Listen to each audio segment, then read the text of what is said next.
என்னுடைய கணிப்பு சரின்னா இங்கேருந்து ஒரு 15 வருடங்கள் அல்லது 10 வருடங்கள் கழித்து ஒருவர் இன்னொருத்தரோட பேசுறது அஃபென்ஸ் ஆகிடும். பேசவே மாட்டாங்க. பேசாத ஒரு தலைமுறையை தான் நம்ம இப்போ உருவாக்குறோம். பேச மாட்டாங்க அல்லது பேச தெரியாது. இப்போது நீங்கள் மெட்ரோவில் ஏறுங்க, 100 பேரை எடுத்துக்குவோம், கவுண்ட் பண்ணுவோம். 100 பேரில் எத்தனை பேர் பக்கத்தில் இருக்கிறவங்கள்ட்ட பேசுவாங்கன்னு நீங்கள் நினைக்கிறீங்க? தெரிஞ்சாலும் பேச முடியும். எல்லாம் செல்ஃபோனில் தெரிஞ்சு 95 அளவுக்கு வச்சுட்டு இருப்பாங்க. ரொம்ப முக்கியமான தகவல்னா மட்டும் பக்கத்தில் யார்ட்டையாவது பேசிகிட்டு இருப்பாங்க. அப்போ இப்போவே அந்த நம்ம வேறு எதையோ நோக்கி போயிட்டோம். பக்கத்தில் இருக்கிறவங்களை கவனிக்கிறதுன்றது இப்போ இல்லை. என்னுடைய கணிப்பு சரின்னா இன்னும் 10 வருடம் கழித்து வருகிற தலைமுறை பேச தெரியாதவங்க அல்லது பேச விரும்ப மாட்டாங்க. கம்யூனிகேஷனே இருக்காது. பேசுனா அஃபென்ஸ் ஆகும். இதுக்கு முன்மாதிரியாக இருக்கிறது வந்து ஜப்பான். ஜப்பானில் தான் இந்த பிரச்சனை ஹெவியாகி இப்போ அவங்க வந்து திருமணம் செய்துக்கிறதுக்கு தயாராக இல்லைன்ற இடத்துக்கு வந்துட்டாங்க.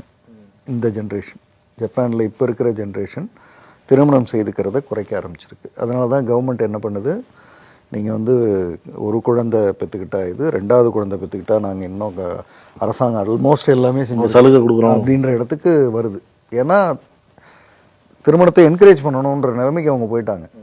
இங்கேருந்து 10 வருஷத்துக்கு முன்னாடி ஜப்பான் வந்து இப்போ நாம் சொல்கிற மாதிரியான ஒரு பூமிங்கில் அந்த நிலைமை இங்கே வரத்துக்கும் வந்தாலும் ஆச்சரியப்படுவது குயிக்காக வரும்ன்றேன் நான்.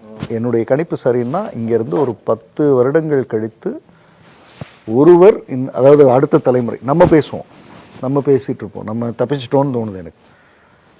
இப்போ இருக்கிற தலைமுறை கூட தப்பிச்சிருச்சுன்னு தோணுது எனக்கு. இன்னும் இதுக்கு அடுத்த ஒரு தலைமுறைன்னு நான் சொல்கிறது ஒரு 10 வருஷம் கழிச்சு அப்படின்னு எடுத்து யோசிச்சோன்னா அது வந்து அநேகமாக பேசாது, பேச விரும்பாது, பேசாது. இப்போ நீங்கள் வீட்டுக்கு வந்தால் இங்கேருந்து 20 வருஷத்துக்கு முன்னாடி வீட்டுக்கு யாராவது வந்தால் மொத்த வீட்டில் இருக்கிற அத்தனை பேரும் வெளியில் வந்து வாங்கன்னு சொல்லிட்டு உள்ளே போவாங்க, குழந்தைங்க உட்பட. சொல்ல போனால் குழந்தைங்க வந்து வாங்க மாமா, வாங்க அத்தை அப்படின்னு ஒரு வார்த்தையை சொல்லிட்டு போகும்.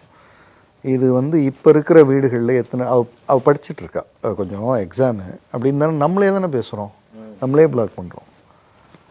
அப்போ மெதுவாக நாம் வந்து இந்த சூழலை தான் ஏற்படுத்தி என்னுடைய கணிப்பு ஐ திங்க் பேசுறதுன்றது ஒரு பெரிய அஃபென்ஸாக மாறும். நீ எப்படி என்கிட்ட பேசலாம், அப்படி சண்டை வரும் அப்படின்னு ஒரு கவுன்சிலர் பார்வையில் நான் யோசிக்கிறேன். தெரில. ஸ்கூல்